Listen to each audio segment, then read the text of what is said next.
Hello, my name is Derek Polston. I'm the Managing Director of One Vision Imaging. The reason we're here today is to discuss fine art printing. We were recently at the photography show at the NEC, and I asked as many photographers as I possibly could why they wanted fine art. What was particularly interesting was at least 7, if not 8 out of 10 people that I asked when I said, "Why do you want fine art?" replied, "Well, I'm not really sure, but I quite like the idea of it."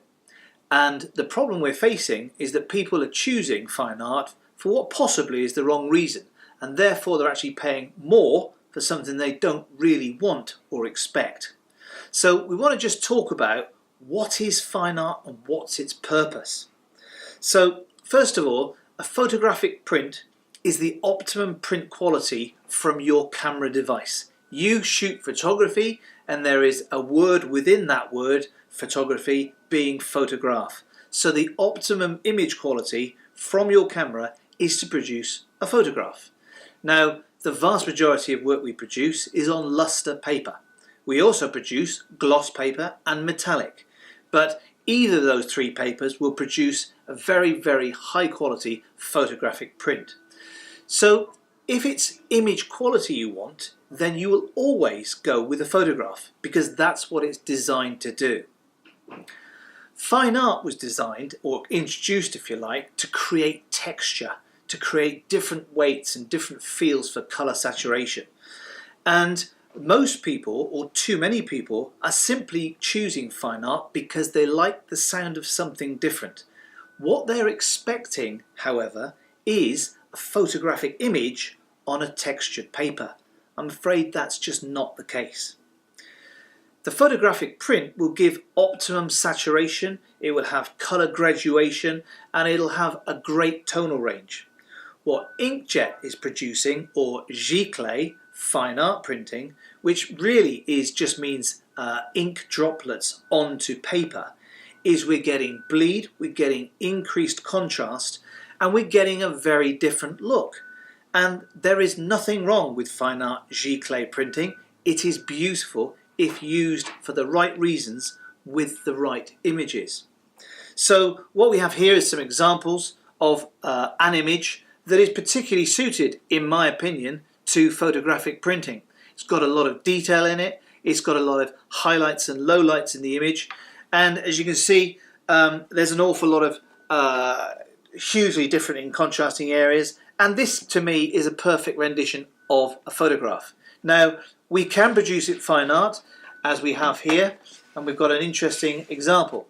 Now, on its own, standing alone, it looks perfectly well. But again, it depends what you're after. If you're after texture, if you're after contrast, if you're after a certain feel and look to it. Do you want your image to look like a painting? If you do, then fine art's absolutely the route. Yeah? But what we're finding, and something we want to try and avoid and educate, is that people are trying to get a photographic image with the same quality that a photograph can produce onto textured paper. And I'm afraid it's for the wrong reasons. So what does look best on fine art? Well, again, you've got to ask yourself, why am I choosing fine art? There are actually hundreds, if not thousands, of fine art papers available. We've got a selection that we consider to be a good broad range of textures, densities, fibres, etc. that give a different look. Often they don't have a white base. They can be a coloured or a discoloured, even a cream base. But again, that's because there's lots of texture involved in there, and of course, horses for courses for the right image. So you must choose the right image for fine art. If you are submitting 100 images that you think are your lovely holiday snaps, and you want a fine art print off each, my guess is that you're probably looking for a photographic print. So, fine art. What looks good? Well, for me, if you want it to look like a painting, if you want some texture, if you want high contrast, if it's a very arty looking image, if you want any of those 3 things, then certainly look to fine art and choose your paper carefully. Look at the descriptions on our website and it'll educate you as to which paper is best for which image. There are better papers for black and white than there are for colour. So choose carefully and make sure you look at the website. So in a nutshell, fine art has its place in our market, and you can use it to your advantage and you can add value to your imagery. But it's not necessarily a high volume product. Choose your images carefully, choose the paper carefully, and understand why you are choosing fine art over photography.